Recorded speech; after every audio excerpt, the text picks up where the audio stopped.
Hello everyone, welcome to the umbrella classes. आज हम देखेंगे एक बहुत ही इंपॉर्टेंट न्यूज़ जो कि रिलेटेड है साइंस एंड टेक्नोलॉजी से। रिसेंटली जो है गवर्नमेंट के द्वारा एक न्यू स्पेस बोर्ड को अप्रूवल दे दिया गया है जो कि सेटअप किया जाएगा कुलासेकरीपट्टनम में, तमिलनाडु में। इससे पहले आपको पता होना चाहिए कि हमारी कंट्री में एक ऑलरेडी स्पेस पोर्ट है जहां से हम अपनी सैटेलाइट लॉन्च करते हैं। तो वो कहाँ पे है आपको ये ऑलरेडी पता होना चाहिए। अगर नहीं पता तो आपको बता देते हैं। जो हमारा फर्स्ट स्पेस पोर्ट है वो लोकेटेड है सतीश धवन स्पेस सेंटर में, श्रीहरिकोटा, आंध्र प्रदेश में। और ये जो है चेन्नई से 100 किलोमीटर दूरी पे है, नॉर्थ में है। और ये हमारा फर्स्ट स्पेसक्राफ्ट है जहां से हम अपनी सारी भी कोई भी मिशन होता है, कोई भी इंपॉर्टेंट सैटेलाइट लॉन्च करनी होती है तो हम यहीं से करते हैं। और ये जो हमारा फर्स्ट स्पेस पोर्ट है, यहाँ से ये ऑर्गेनाइजेशन जो है यहाँ से हम लॉन्च करते हैं पीएसएलवी एंड जीएसएलवी रॉकेट्स। और जो ये जो सतीश धवन स्पेस सेंटर है ये सेटअप किया गया था 1971 में। एंड करंटली इसके दो लॉन्च पैड है। लॉन्च पैड हम कहते हैं, जैसे देखो आपको दिख रहा है कि ये हमारी सैटेलाइट लॉन्च हो रही है तो ये यहाँ से हम लॉन्च कर रहे हैं। तो सेम लाइक दिस जो हमारा सतीश धवन स्पेस सेंटर है वहां पे टोटल दो लॉन्च पैड है जहां से हम अपनी सैटेलाइट को लॉन्च कर सकते हैं। ओके। एंड देखो जो हमारा जो सेकंड जो स्पेस पोर्ट लॉन्च किया जाएगा, जो बनाया जाएगा अभी, तो ये जो हमारा है ना, टोटल हमें ये इसके बनने के बाद हमारी जो कंट्री है वो अलाइड कंट्रीज में एंटर हो जाएगी। बिकॉज रिसेंटली जो है there are only 22 space port around the world, out of which 5 जो है वो यूएसए में है, 4 जो है चाइना में है, 3 रशिया में है एंड 2 जापान में है। ये हमारे टोटल स्पेस पोर्ट्स हैं जो कि all over the world located है। एंड आउट ऑफ दिस जो अदर कंट्रीज है like Kazakhstan, Israel, India, French Guiana, Iran, north Korea, south Korea और न्यूजीलैंड, इनके जो है एक एक स्पेसक्राफ्ट है।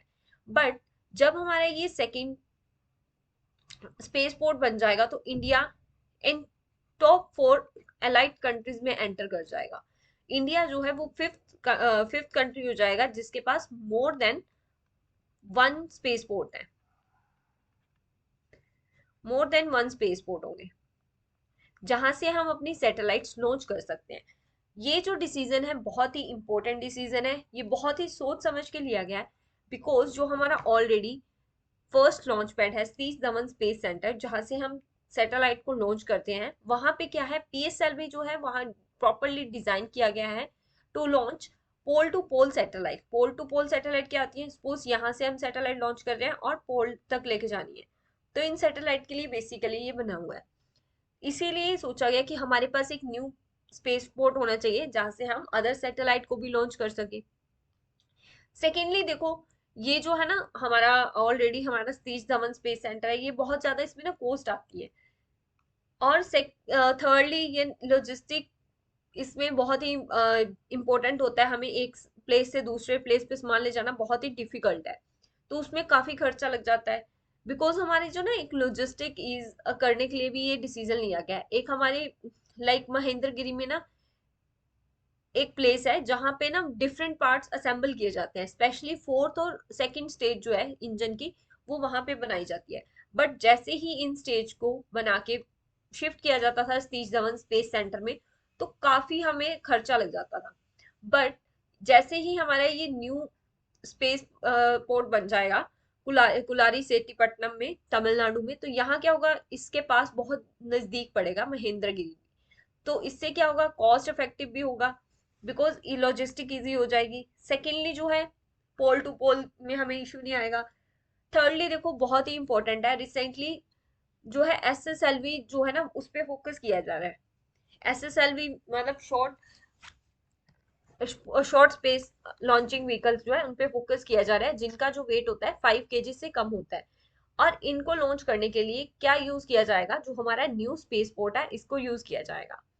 अब हम आई होप आप सबको क्लियर हो गया होगा कि न्यू स्पेस पोर्ट को। And yes, most important point हमारा एक रह गया कि जो जब हम श्रीहरिकोटा से अपनी कोई भी सैटेलाइट लॉन्च करते थे तो उसे क्या करना पड़ता था, हमें ईस्टवर्ड शिफ्ट करवाना पड़ता था, डाइवर्जन करवाना पड़ता था। बिकॉज हमारे जो रास्ते में है ना वो क्या एक श्रीलंका आ जाता है, श्रीलंका कंट्री आ जाती है।